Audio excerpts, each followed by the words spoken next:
जय श्री कृष्णा। तो हम आज आपको पितृपक्ष के बारे में संपूर्ण जानकारी देंगे। पितृदोष दूर करने के लिए आपको क्या करना चाहिए।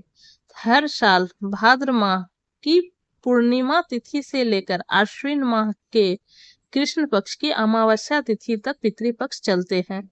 इस साल 17 सितंबर 2024 से पितृपक्ष की शुरुआत हो रही है, जिसका समापन 2 अक्टूबर 2024 को होगा। ये अवधि पितरों की पूजा को समर्पित है। सनातन धर्म में पितृपक्ष का खास महत्व है। यह पूर्ण रूप से पितरों को समर्पित होती है। इस दौरान पितृ तर्पण और पिंडदान करना बहुत फलदायी माना जाता है। ऐसा माना जाता है कि इससे पितृदोष से मुक्ति मिलती है, साथ ही पूर्वजों को मोक्ष की प्राप्ति होती है। तो चलिए इस दिन से जुड़ी प्रमुख बातों को जानते हैं। पितृपक्ष का समय बेहद महत्वपूर्ण माना जाता है। यह अनुष्ठान पूर्वजों को विशेष रूप से श्रद्धांजलि अर्पित के लिए मनाया जाता है। वैदिक पंचांग के अनुसार इस साल पितृपक्ष 17 सितंबर से शुरू हो रहे हैं। धार्मिक मान्यताओं के अनुसार इस अवधि के दौरान लोग पितृ तर्पण और पिंडदान समेत अन्य पूजन अनुष्ठान करते हैं, जिनके कारण से शुभ फलों की प्राप्ति होती है। इसके साथ ही पितरों की आत्मा को शांति प्राप्त होगी। वहीं जिन लोगों को अपने पितरों की तिथि नहीं पता है, उन्हें किस दिन पितरों का श्राद्ध करना चाहिए, आइए उसके बारे में भी आगे जानते हैं। भरनी श्राद्ध। भरनी श्राद्ध पंचमी तिथि के दिन जिन लोगों का विवाह नहीं हुआ होता है, उनका श्राद्ध किया जाता है। पंचांग को देखते हुए भरनी श्राद्ध का समय 21 सितंबर को सुबह 4:09 से शुरू होगा। वहीं इसका समापन अगले दिन 22 सितंबर दोपहर 2:43 पर हो रहा है। नवमी श्राद्ध। श्राद्ध की महत्वपूर्ण तिथियों में से एक मातृनवमी को माना जाता है। इस दौरान जिन लोगों की माँ, दादी, नानी आदि नहीं है, उन पितरों का श्राद्ध किया जाता है। इस साल नवमी तिथि 25 सितंबर 2024 को पड़ रही है। ऐसा कहा जाता है कि नवमी तिथि में मातृपक्ष का श्राद्ध होता है। सर्वपितृ अमावस्या। धार्मिक मान्यताओं के अनुसार सर्वपितृ अमावस्या का दिन बेहद अहम माना जाता है। इस दौरान उन पितरों का श्राद्ध किया जाता है जिनकी तिथि के बारे में जानकारी नहीं होती है। इससे उनकी आत्मा को मोक्ष की प्राप्ति होती है। इस साल यह 2 अक्टूबर को पड़ रही है।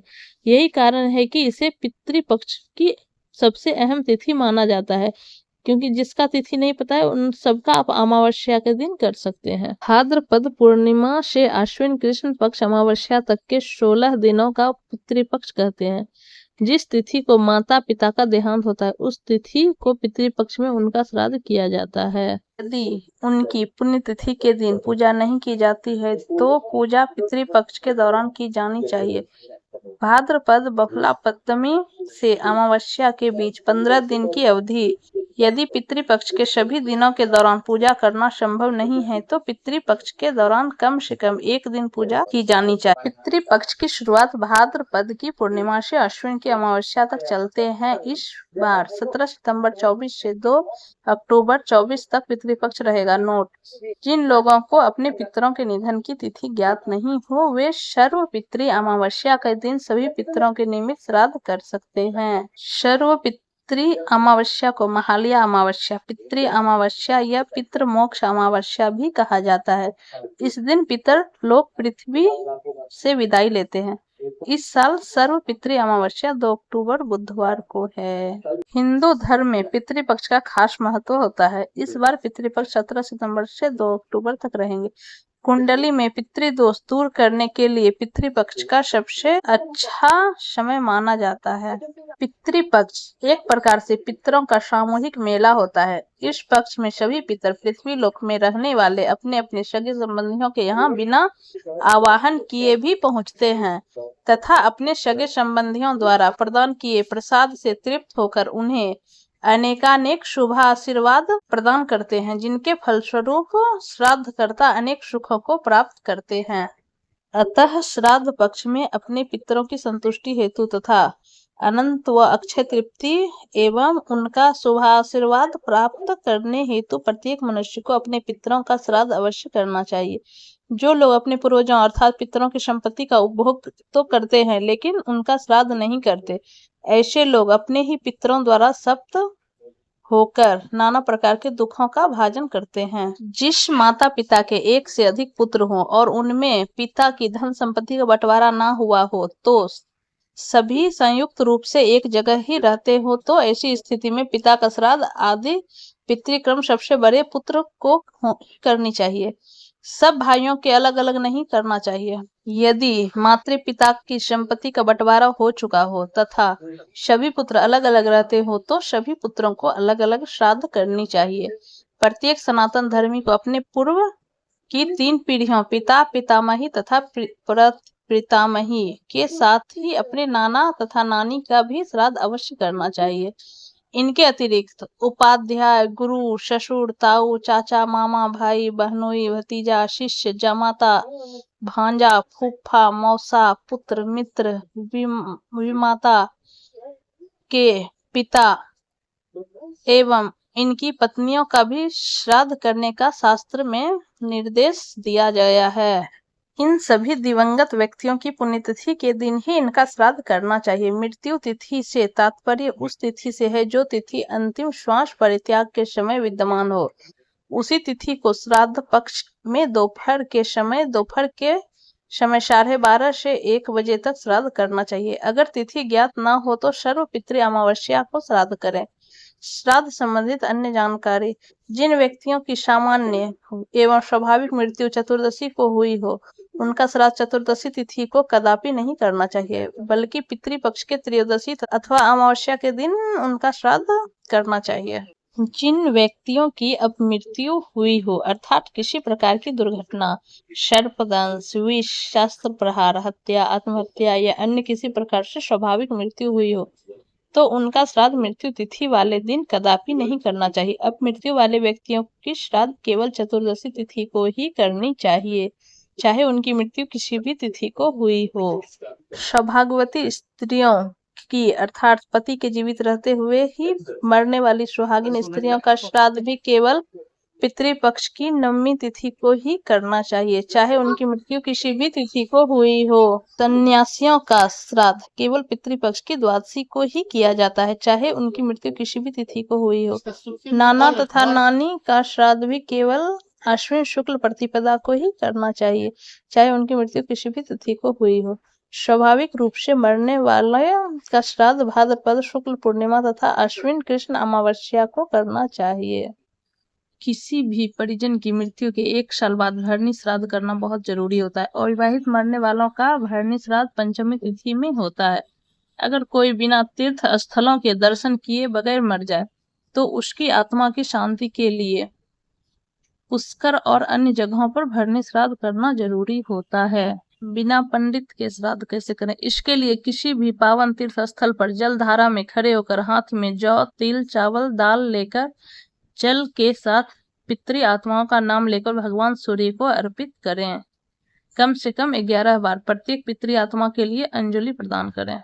पूर्णिमा श्राद्ध 17 सितंबर को किया जाएगा। वहीं प्रतिपदा तथा तिथि का श्राद्ध 18 सितंबर को पड़ रही है। बता दें कि श्राद्ध पक्ष प्रतिपदा तिथि से शुरू होता है, इसलिए 18 सितंबर से पिंडदान, तर्पण, ब्राह्मण भोजन और दान और अन्य दूसरे कार्य किए जाएंगे। श्राद्ध पक्ष 16 दिनों तक मनाया जाता है और लोग इन 16 दिनों के लिए अपने पूर्वजों और पूर्वजों की पूजा करते हैं। इन दिनों में पितृ पूजा, पितृ तर्पण और पिंडदान करना बहुत पुण्यदायी माना जाता है, क्योंकि ऐसा माना जाता है कि जो लोग ये क्रियाएं करते हैं उन्हें पितृदोष से मुक्ति मिल जाती है। पितरों की कोई आयु नहीं होती है, वे अपने भावी यात्रा पर निकल चुके होते हैं और ना जाने कितने जन्म ले चुके होते हैं, इसलिए पितृदोष की भी कोई। 17 सितंबर 2024 को स्नान दान पूर्णिमा लगते ही पितृपक्ष शुरू हो जाएगा। पितृपक्ष 17 सितंबर से शुरू होकर 2 अक्टूबर तक चलेगा।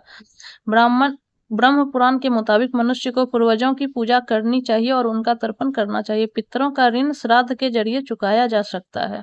तीर्थ पुरोहित बताते हैं कि पितृपक्ष के दिनों में पितरों को पिंडदान, श्राद्ध, तर्पण आदि कर प्रसन्न किया जाता है। वायु पुराण में उल्लेख है कि पितृपक्ष में पितृ सूक्ष्म रूप में धरती पर वास करते हैं।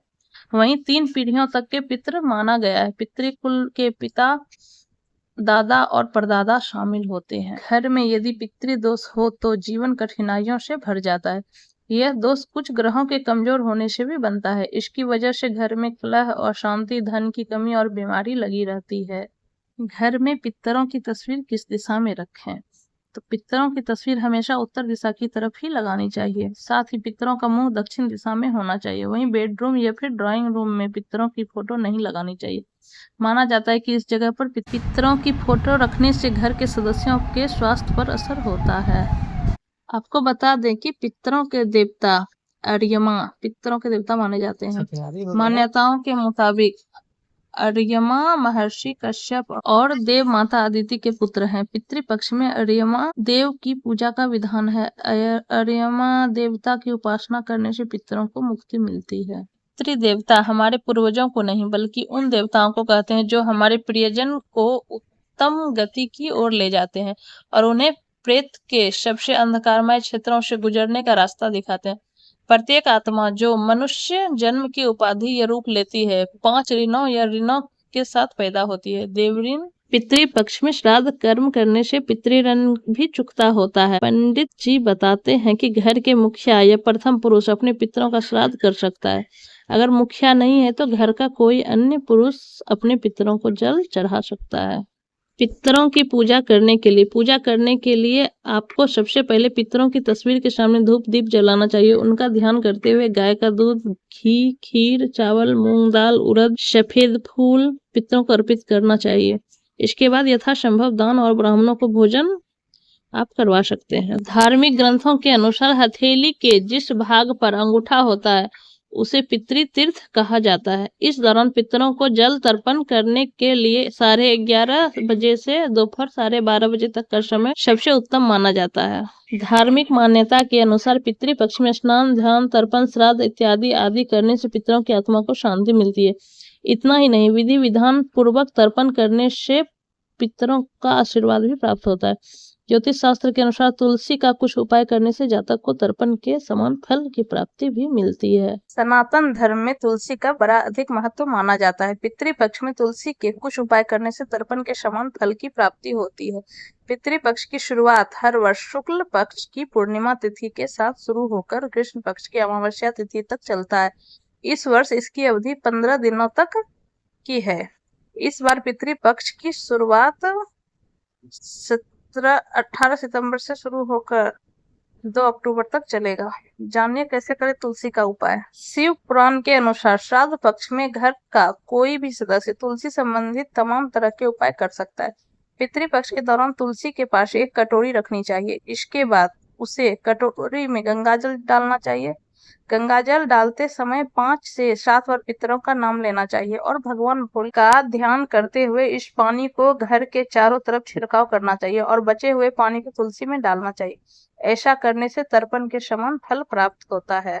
इतना ही नहीं, यह उपाय करने से घर में किसी भी तरह की नकारात्मक ऊर्जा का वास नहीं होता है। नकारात्मक ऊर्जा दूर होती है, साथ ही पिंडदान और तर्पण के बराबर फल भी मिलता है। तुलसी का यह उपाय पितृपक्ष की अवधि में एकादशी की तिथि और रविवार को छोड़कर कभी भी किया जा सकता है।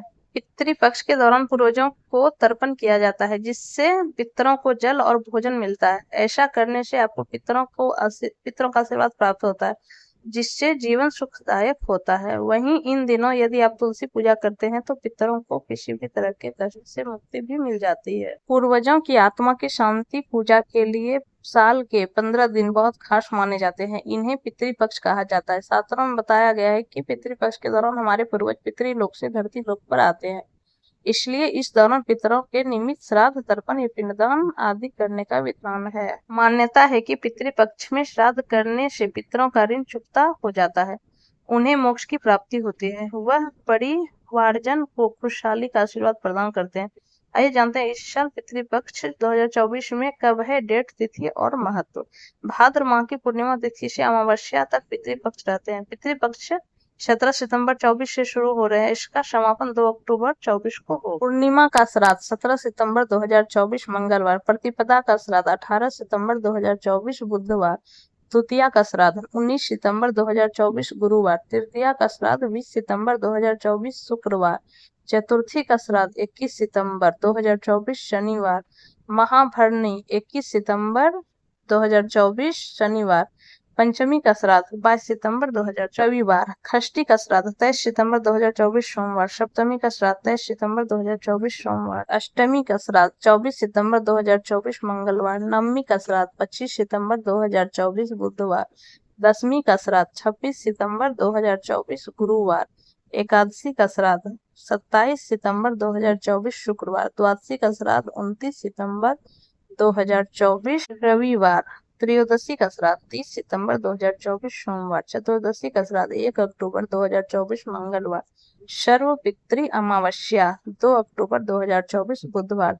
इस दिन आप सभी जिसे नहीं तिथि है अपने पितृ का, आप उनका श्राद्ध कर सकते हैं, क्योंकि अमावस्या के दिन सब पितृ फिर अपने अपने लोक को प्रस्थान हो जाते हैं। शास्त्रों के अनुसार सुबह और शाम को देवी देवताओं के लिए पूजा पाठ की जाती है। दोपहर का समय पितरों को समर्पित है। दोपहर में करीब 12 बजे पितरों को याद करते हुए श्राद्ध कर्म करें। सूर्य को अग्नि का स्रोत भी माना गया है। देवताओं के भोजन देने के लिए यज्ञ किए जाते हैं, वैसे ही पितरों को भोजन देने के लिए सूर्य की किरणों को जरिया बनाया गया है।